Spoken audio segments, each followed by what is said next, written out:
श्री सत्यनारायण भगवान की जय। श्री लक्ष्मी नारायण भगवान की जय।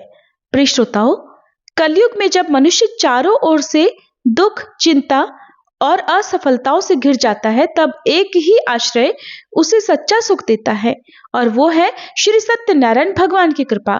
कहा गया है कि जो भक्त सच्चे मन, प्रेम और श्रद्धा से केवल कथा का श्रवण भी कर लेता है, उसके जीवन के दुख धीरे धीरे दूर होने लगते हैं।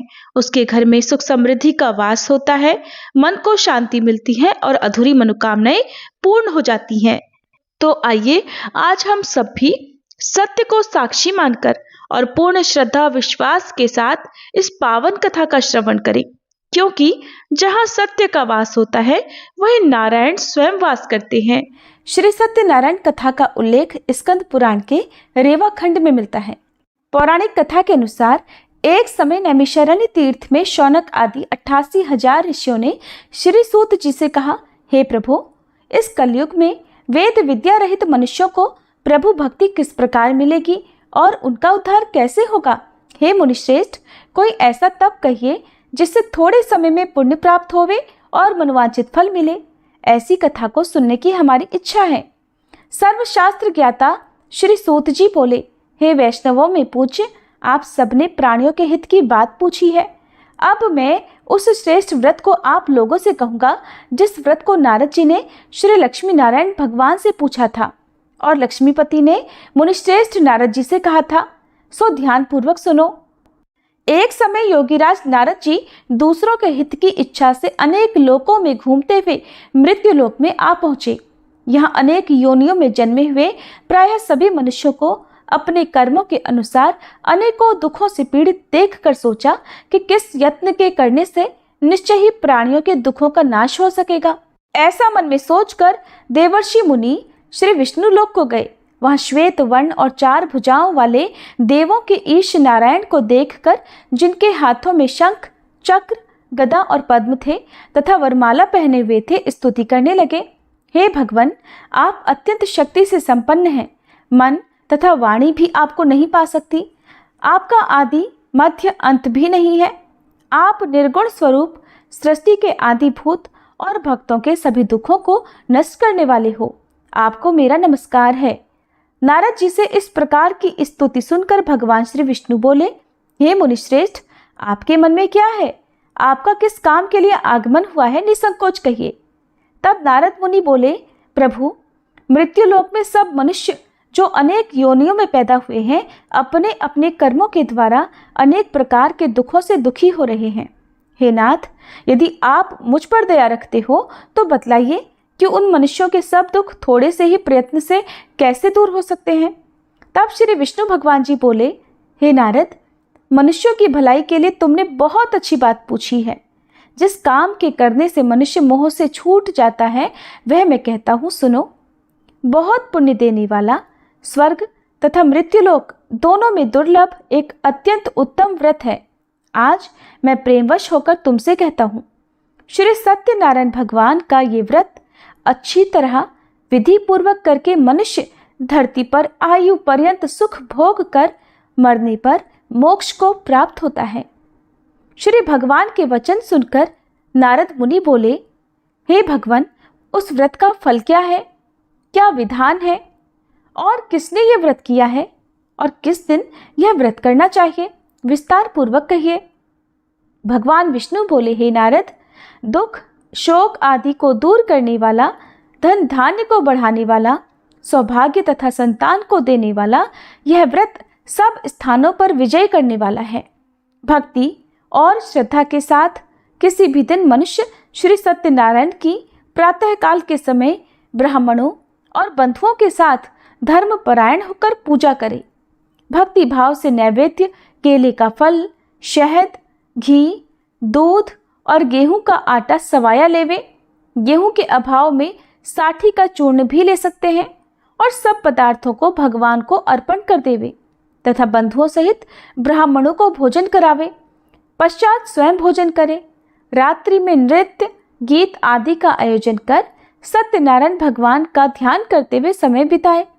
इस तरह व्रत करने पर मनुष्यों की इच्छा निश्चय पूरी होती है।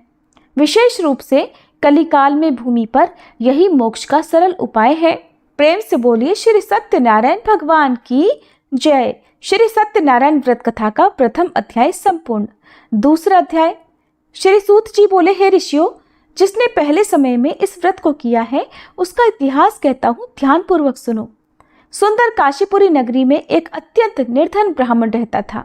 वह भूख और प्यास से बेचैन हुआ नित्य पृथ्वी पर घूमता था। ब्राह्मणों से प्रेम करने वाले भगवान ने ब्राह्मण को दुखी देखकर बूढ़े ब्राह्मण का रूप धरकर उसके पास जाकर आदरपूर्वक पूछा, हे विप्र, तुम नित्य दुखी होकर पृथ्वी पर क्यों घूमते हो? हे ब्राह्मण, ये सब मुझसे कहो, मैं सुनना चाहता हूँ। तब वह ब्राह्मण बोला, मैं निर्धन ब्राह्मण हूँ, भिक्षा के लिए पृथ्वी पर फिरता हूँ। हे भगवान, यदि आप इससे छुटकारा पाने का कोई उपाय जानते हो तो कृपा कर मुझे बताएं। वृद्ध ब्राह्मण बोला, हे विप्र, सत्यनारायण भगवान मनोवांछित फल देने वाले हैं, इसलिए तुम उनका पूजन करो, जिसके करने से मनुष्य सब दुखों से मुक्त हो जाता है। तब ब्राह्मण को व्रत का सारा विधान बतलाकर बूढ़े ब्राह्मण का रूप धारण करने वाले श्री सत्यनारायण भगवान वहीं अंतर्ध्यान हो गए। जिस व्रत को वृद्ध ब्राह्मण ने बतलाया है, मैं उसको अवश्य करूंगा। यह निश्चय करने पर उसे रात भर नींद नहीं आई। सवेरे उठकर सत्यनारायण भगवान के व्रत का निश्चय कर वह भिक्षा के लिए चला।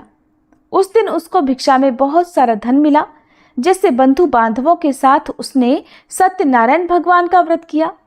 इसके करने से वह ब्राह्मण सब दुखों से छूटकर अनेक प्रकार की संपत्तियों से युक्त हुआ। उस समय से वह ब्राह्मण हर मास व्रत करने लगा। इस तरह सत्यनारायण भगवान के व्रत को जो भी करेगा वह मनुष्य सब दुखों से छूट जाएगा।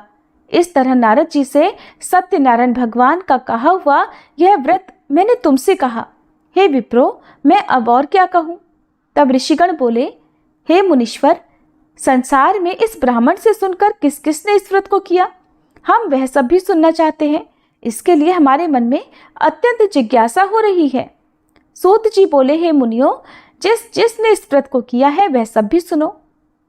एक समय वह ब्राह्मण धन और ऐश्वर्य के अनुसार बंधु बांधवों के साथ व्रत करने को तैयार हुआ। उसी समय एक लकड़ी बेचने वाला बूढ़ा आदमी आया और बाहर लकड़ियों को रखकर ब्राह्मण के मकान में गया। प्यास से दुखी लकड़हारा उनको व्रत करते देखकर ब्राह्मण को नमस्कार करके कहने लगा, ये आप क्या कर रहे हैं? इसके करने से क्या फल मिलता है? कृपा करके मुझको बताइए। ब्राह्मण ने कहा, सब मनोरथों को पूर्ण करने वाला यह सत्यनारायण भगवान व्रत है। इसकी ही कृपा से मेरे यहाँ धन धान्य आदि की वृद्धि हुई है। ब्राह्मण से इस व्रत के बारे में जानकर लकड़हारा अत्यंत प्रसन्न हुआ। चरणामृत लेकर प्रसाद ग्रहण करने के बाद वह अपने घर को गया। अगले दिन लकड़हारे ने अपने मन में इस प्रकार का संकल्प लिया कि आज गांव में लकड़ी बेचने से जो धन मिलेगा उसी से सत्यनारायण भगवान का उत्तम व्रत करूंगा। ऐसा मन में निश्चय कर वह बूढ़ा आदमी लकड़ियां अपने सिर पर रखकर जिस नगर में धनवान लोग रहा करते थे ऐसे सुंदर नगर में गया। उस दिन वहां पर उसे उन लकड़ियों का दाम पहले से 4 गुना मिला। तब वह लकड़हारा दाम लेकर अति प्रसन्न होकर पके केले, शक्कर, घी, दूध, दही और गेहूं का चूर्ण इत्यादि सत्यनारायण भगवान के व्रत की कुल सामग्रियों को लेकर अपने घर गया। फिर उसने अपने परिवारजनों को बुलाकर विधि के साथ भगवान का पूजन और व्रत किया। उस व्रत के पुण्य प्रभाव से वह बूढ़ा लकड़हारा धन, पुत्र आदि से युक्त हुआ और संसार के समस्त सुख भोग कर अंत में वैकुंठ लोक को चला गया। श्री सत्यनारायण भगवान की जय। श्री सत्यनारायण व्रत कथा का दूसरा अध्याय संपूर्ण। तीसरा अध्याय। श्री सूत जी बोले, हे श्रेष्ठ मुनियों, अब आगे की कथा कहता हूँ, सुनो।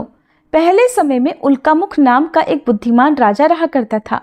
वह सत्यवक्ता और जितेंद्रिय था। प्रतिदिन देव स्थानों पर जाता और गरीबों को धन देकर उनके कष्ट दूर करता था। उसकी पत्नी कमल के समान मुख वाली और सती साध्वी थी। पुत्र प्राप्ति के लिए भद्रशिला नदी के तट पर उन दोनों ने सत्यनारायण भगवान का व्रत किया। उस समय वहां एक साधु नामक वैश्य आया। उसके पास व्यापार के लिए बहुत सारा धन था। वह नाव को किनारे पर ठहराकर राजा के पास आ गया और राजा को व्रत करते देखकर विनय के साथ पूछने लगा, हे राजन, भक्ति युक्त चित्त से ये आप क्या कर रहे हैं? मेरी सुनने की इच्छा है, सो आप मुझे ये बताइए। तब राजा बोला, हे वैश्य, अपने बांधवों के साथ पुत्र आदि की प्राप्ति के लिए यह महाशक्तिवान सत्यनारायण भगवान का व्रत और पूजन में कर रहा हूँ। राजा के वचन सुनकर साधु आदर से बोला, हे राजन, मुझसे भी इसका सब विधान कहो। मैं भी आपके कहे अनुसार इस व्रत को अवश्य करूंगा। मेरी भी कोई संतान नहीं है और मुझे विश्वास है कि इस व्रत के करने से निश्चय ही मुझे संतान प्राप्ति होगी। तब राजा से सब विधान सुनकर व्यापार से निवृत्त होकर वह आनंद के साथ अपने घर को गया। साधु ने अपनी स्त्री को संतान देने वाले इस व्रत को सुनाया और प्रण किया कि जब मेरे यहाँ संतान होगी तब मैं इस व्रत को करूंगा। साधु ने ऐसे वचन अपनी पत्नी लीलावती से कहे। एक दिन उसकी पत्नी पति के साथ आनंदित होकर सांसारिक धर्म में प्रवृत्त होकर श्री सत्यनारायण भगवान की कृपा से गर्भवती हो गई और 10वें महीने में उसके एक सुंदर कन्या का जन्म हुआ। वह कन्या दिनों दिन इस तरह बढ़ने लगी जैसे शुक्ल पक्ष का चंद्रमा बढ़ता है। कन्या का नाम कलावती रखा गया। तब लीलावती ने मीठे शब्दों में अपने पति से कहा कि स्वामी, जो आपने संकल्प लिया था कि मैं संतान होने पर सत्यनारायण भगवान का व्रत करूंगा, अब आप उसे करिए। साधु बोला, हे प्रिय, इसके विवाह पर करूंगा। इस प्रकार अपनी पत्नी को आश्वासन देकर वह नगर को चला गया। अब कलावती अपने पिता के घर में रहकर बड़ी हो रही थी। एक दिन साधु ने जब नगर में सखियों के साथ अपनी पुत्री को देखा तो तुरंत दूत को बुलाकर कहा कि पुत्री के लिए कोई सुयोग्य वर देख कर लाओ। साधु की आज्ञा पाकर दूत कंचन नगर पहुंचा और वहां पर बहुत खोज कर, बहुत देखभाल कर कन्या के लिए सुयोग्य वणिक पुत्र को ले आया। उस सुयोग्य युवक को देखकर साधु ने अपने बंधु बांधवों सहित प्रसन्नचित होकर अपनी पुत्री का विवाह उसके साथ कर दिया, किंतु दुर्भाग्य से विवाह के समय भी वह उस व्रत को करना भूल गया। तब श्री सत्यनारायण भगवान क्रोधित हो गए और साधु को श्राप दे दिया कि तुम्हें दारुण दुख प्राप्त होगा। अपने कार्य में कुशल साधु वैश्य अपने जामाता सहित समुद्र के समीप स्थित रत्नपुर नगर में गया और वहां दोनों ससुर जमाई चंद्रकेतु राजा के उस नगर में व्यापार करने लगे। एक दिन भगवान सत्यनारायण की माया से प्रेरित कोई चोर राजा का धन चुराकर भागा जा रहा था, किंतु राजा के दूतों को आता देखकर चोर घबराकर भागते हुए धन को वहीं चुपचाप छोड़कर चले गए जहां वे ससुर और जमाई ठहरे हुए थे। जब दूतों ने उन साधु वैश्य के पास राजा के धन को रखा हुआ देखा तो वे उन्हीं को चोर समझकर दोनों को बांध कर ले गए और राजा के पास जाकर बोले, हे राजन, ये 2 चोर हम पकड़ कर लाए हैं, देखकर आज्ञा दीजिए। तब राजा की आज्ञा से उनको कठोर कारावास में डलवा दिया गया और उनका सब धन भी छीन लिया गया। सत्यनारायण भगवान के श्राप के कारण साधु वैश्य की पत्नी और पुत्री भी इधर घर में बहुत दुखी रहने लगी। उनके घर पर जो भी धन रखा था चोर चुरा कर ले गए। शारीरिक और मानसिक पीड़ा तथा भूख प्यास से अति दुखी होकर और अन्न की चिंता में कलावती एक दिन एक ब्राह्मण के घर गई। वहां उसने सत्यनारायण भगवान का व्रत होते देखा, फिर कथा सुनी और प्रसाद ग्रहण करके रात होने पर वह घर आई। तब उसकी माता ने कलावती से पूछा, हे पुत्री, तू अब तक कहाँ रही और तेरे मन में क्या है? कलावती कहने लगी, माते, मैंने एक ब्राह्मण के घर पर श्री सत्यनारायण भगवान का व्रत होते देखा है। कन्या के ऐसे वचन सुनकर लीलावती भगवान के पूजन की तैयारी करने लगी। लीलावती ने परिवार और बंधुओं सहित श्री सत्यनारायण भगवान का पूजन किया और वर मांगा कि मेरे पति और दामाद शीघ्र घर आ जाएं। साथ ही प्रार्थना की कि हम सबका अपराध क्षमा करो। सत्यनारायण भगवान इस व्रत से संतुष्ट हो गए और राजा चंद्रकेतु को स्वप्न में दर्शन देकर कहा, हे राजन, तुमने जिन दोनों वैश्यों को बंदी बना रखा है वे निर्दोष हैं। उन्हें प्रातः ही छोड़ दो और उनका सब धन जो तुमने ले लिया है उसे वापस लौटा दो, नहीं तो मैं तेरा धन, राज्य, पुत्र आदि सब नष्ट कर दूंगा। राजा से ऐसे वचन कहकर भगवान अंतर्ध्यान हो गए।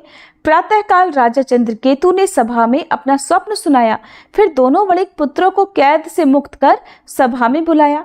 दोनों ने आते ही राजा को नमस्कार किया।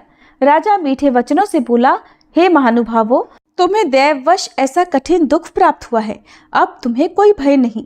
ऐसा कहकर राजा ने उनको नए नए वस्त्र आभूषण पहनाए और उनका जितना धन लिया था उससे दोगुना धन देकर आदर सहित विदा कर दिया। तब वे दोनों वैश्य अपने घर को चल दिए। श्री सत्यनारायण भगवान की जय। श्री सत्यनारायण व्रत कथा का 3रा अध्याय संपूर्ण। 4था अध्याय। श्री सूत जी बोले, साधु बनिया मंगलाचरण कर और ब्राह्मणों को धन देकर अपने नगर के लिए चल पड़ा।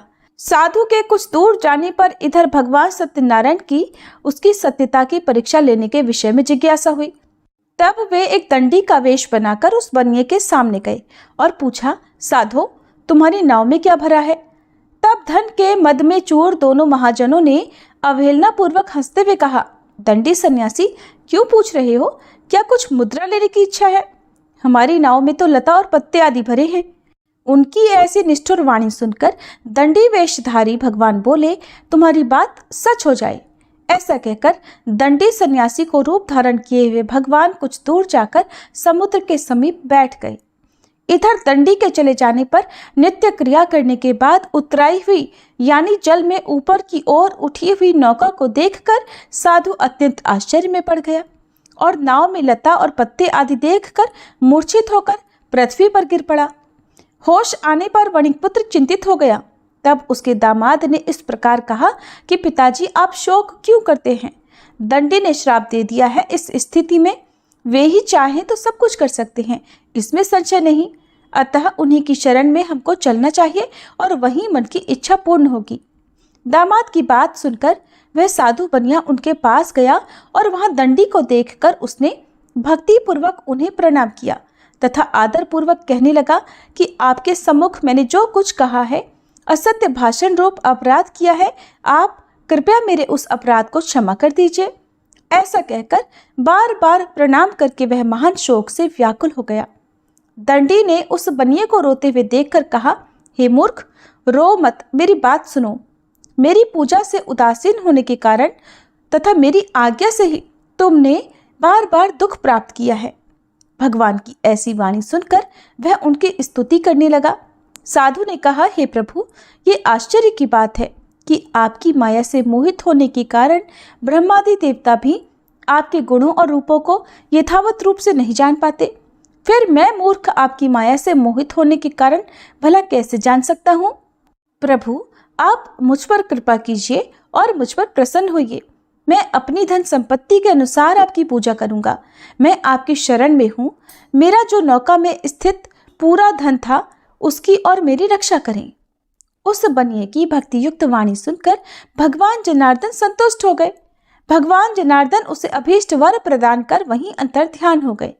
इसके बाद वह साधु अपनी नौका में चढ़ा और उसे धन धान्य से भरी हुई देखकर भगवान सत्यदेव की कृपा से हमारा मनोरथ सफल हो गया, ऐसा कहकर स्वजनों के साथ उसने भगवान की विधिवत पूजा की। भगवान श्री सत्यनारायण की कृपा से वह आनंद से परिपूर्ण हो गया और नाव को प्रयत्न पूर्वक संभाल कर उसने अपने देश के लिए प्रस्थान किया। साधु बनिए ने अपने दामाद से कहा, वह देखो, मेरी रत्नपुरी नगरी दिखाई दे रही है। इसके बाद उसने अपने धन के रक्षक दूत को अपने आने का समाचार देने के लिए अपनी नगरी में भेजा। उसके बाद उस दूत ने नगर में जाकर साधु की पत्नी को हाथ जोड़कर प्रणाम किया और उसके लिए अभीष्ट बात की। सेठ जी अपने दामाद और बंधु वर्ग के साथ बहुत सारे धन धान्य से संपन्न होकर नगर के निकट पधार गए हैं। दूत के मुख से ये बात सुनकर वह अत्यंत आनंदित हुई और उस साध्वी ने श्री सत्यनारायण की पूजा करके अपनी पुत्री से कहा, पुत्री, मैं साधु के दर्शन करने के लिए जा रही हूँ, तुम भी जल्दी आना। माता का ऐसा वचन सुनकर व्रत को समाप्त करके प्रसाद का परित्याग करके कलावती भी अपने पति का दर्शन करने के लिए चल पड़ी। इससे भगवान सत्यनारायण रुष्ट हो गए और उन्होंने उसके पति को तथा नौका को धन के साथ हरण करके जल में डुबो दिया। इसके बाद कलावती कन्या अपने पति को न देखकर महान शोक से रुदन करती हुए पृथ्वी पर गिर पड़ी। नाव का अदर्शन और कन्या को अत्यंत दुखी देखकर भयभीत मन से साधु बनिए ने सोचा, ये क्या आश्चर्य हो गया। नाव का संचालन करने वाले भी सभी चिंतित हो गए। इसके बाद वह लीलावती भी कन्या को देखकर दुख से व्याकुल हो गई और अत्यंत दुख से विलाप करती हुई अपने पति से इस प्रकार बोली, स्वामी, अभी अभी नौका के साथ वह अदृश्य कैसे हो गया? न जाने किस देवता की उपेक्षा से वह नौका हरण कर ली गई, या फिर श्री सत्यनारायण का महात्म्य भला कौन जान सकता है। ऐसा कहकर वह अपने परिवारजनों के साथ विलाप करने लगी और कलावती कन्या को गोद में लेकर रोने लगी। कलावती भी अपने पति के नष्ट हो जाने पर दुखी हो गई और पति की पादुका लेकर उनका अनुगमन करने के लिए उसने मन में निश्चय किया। कन्या के इस प्रकार के आचरण को देखकर पत्नी सहित वह धर्म के साधु कन्या अत्यंत शोक व्याकुल हो गया और सोचने लगा, या तो भगवान सत्यनारायण ने यह अपहरण किया है, या फिर हम सभी भगवान सत्यदेव की माया से मोहित हो गए हैं। अपनी धन की शक्ति के अनुसार मैं भगवान श्री सत्यनारायण की पूजा करूंगा।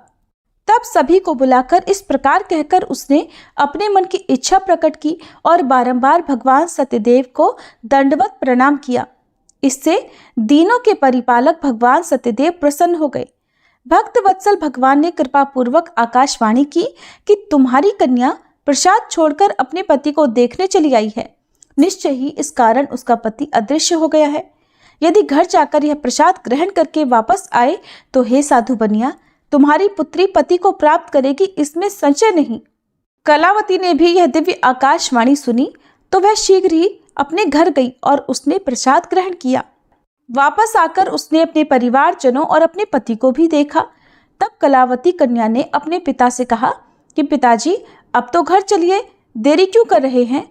कन्या की बात सुनकर वणिक पुत्र संतुष्ट हो गया और विधि विधान से भगवान सत्यनारायण का पूजन करके धन तथा बंधु बांधवों के साथ अपने घर को गया।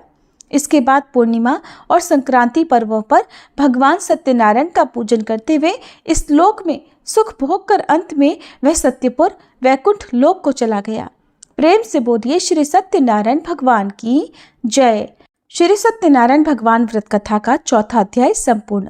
पांचवा अध्याय। श्री सूत जी बोले, श्रेष्ठ मुनियों, अब इसके बाद मैं दूसरी कथा कहूँगा। आप लोग ध्यान पूर्वक सुनिए। अपनी प्रजा का पालन करने में तत्पर तुंगध्वज नामक एक राजा था। उसने सत्यदेव के प्रसाद का परित्याग करके दुख प्राप्त किया। एक बार वह वन में बहुत से पशुओं को मारकर वट वृक्ष के नीचे आया। वहां उसने देखा कि गोपगण बंधु बांधवों के साथ संतुष्ट होकर भक्ति पूर्वक भगवान सत्यदेव की पूजा कर रहे हैं। राजा यह देखकर भी अहंकारवश न तो वहां गया और न उसने भगवान सत्यनारायण को प्रणाम ही किया। पूजन के बाद सभी गोपगण भगवान का प्रसाद राजा के समीप रखकर वहां से लौट आए और इच्छानुसार उन सभी ने भगवान का प्रसाद ग्रहण किया। इधर राजा को प्रसाद का परित्याग करने से बड़ा दुख मिला। उसका संपूर्ण धन, धान्य और सभी सौपुत्र नष्ट हो गए। राजा ने मन में यह निश्चय किया कि अवश्य ही भगवान सत्यनारायण ने हमारा नाश कर दिया है, इसलिए मुझे वहां जाना चाहिए जहां श्री सत्यनारायण का पूजन हो रहा था।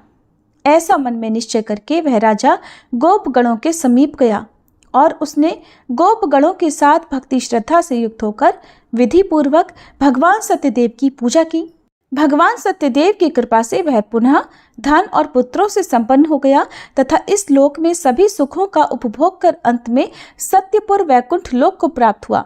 श्री सूत जी कहते हैं, जो व्यक्ति इस परम दुर्लभ श्री सत्यनारायण के व्रत को करता है और पुण्यमयी तथा फल प्रदायिनी भगवान की कथा को भक्ति युक्त होकर सुनता है, उसे भगवान सत्यनारायण की कृपा से धन धान्य आदि की प्राप्ति होती है। दरिद्र धनवान हो जाता है, बंधन में पड़ा हुआ बंधन से मुक्त हो जाता है, डरा हुआ व्यक्ति भयमुक्त हो जाता है। ये सत्य बात है, इसमें संशय नहीं। इस लोक में वह सभी इच्छित फलों को भोग कर अंत में सत्यपुर वैकुंठ लोक को जाता है। हे ब्राह्मणों, इस प्रकार मैंने आप लोगों से भगवान सत्यनारायण के व्रत को कहा, जिसे करके मनुष्य सभी दुखों से मुक्त हो जाता है। कलयुग में तो भगवान सत्यदेव की पूजा विशेष फल प्रदान करने वाली है। भगवान विष्णु को ही कुछ लोग काल, कुछ लोग सत्य, कोई ईश और कोई सत्यदेव तथा दूसरे लोग सत्यनारायण नाम से कहेंगे। अनेक रूप धारण करके भगवान सत्यनारायण सभी का मनोरथ सिद्ध करते हैं। कलयुग में सनातन भगवान विष्णु ही सत्यव्रत रूप धारण करके सभी का मनोरथ पूर्ण करने वाले होंगे। हे श्रेष्ठ मुनियों, जो व्यक्ति नित्य भगवान सत्यनारायण की इस व्रत कथा को पढ़ता है, सुनता है, भगवान सत्यनारायण की कृपा से उसके सभी पाप नष्ट हो जाते हैं। हे मुनीश्वरों, पूर्व काल में जिन लोगों ने भगवान सत्यनारायण का व्रत किया था, उसके अगले जन्म का वृतांत कहता हूँ, आप लोग सुनिए। महान प्रजा संपन्न शतानंद नाम के ब्राह्मण सत्यनारायण व्रत करने के प्रभाव से दूसरे जन्म में सुदामा नामक ब्राह्मण हुए और उस जन्म में भगवान श्री कृष्ण का ध्यान करके उन्होंने मोक्ष प्राप्त किया। लकड़हारा भील गुहों का राजा हुआ और अगले जन्म में उसने भगवान श्री राम की सेवा करके मोक्ष प्राप्त किया। महाराज उल्कामुख दूसरे जन्म में राजा दशरथ हुए, जिन्होंने श्री रंगनाथ जी की पूजा करके अंत में वैकुंठ प्राप्त किया। इस प्रकार धार्मिक और सत्यव्रती साधु पिछले जन्म के सत्यव्रत के प्रभाव से अपने दूसरे जन्म में मोरध्वज नामक राजा हुआ। उसने आरे से चीरकर अपने पुत्र की आधी देह भगवान विष्णु को अर्पित कर मोक्ष प्राप्त किया। महाराज तुंगध्वज जन्मांतर में स्वयंभू मनु हुए और भगवत संबंधी संपूर्ण कार्यों का अनुष्ठान करके वैकुंठ लोक को प्राप्त हुए।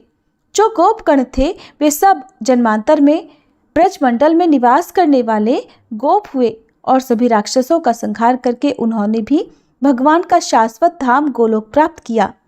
प्रेम से बोलिए श्री सत्यनारायण भगवान की जय, श्री लक्ष्मी नारायण भगवान की जय। श्री सत्यनारायण भगवान कथा का 5वां अध्याय संपूर्ण और इसी के साथ कथा समाप्त हुई।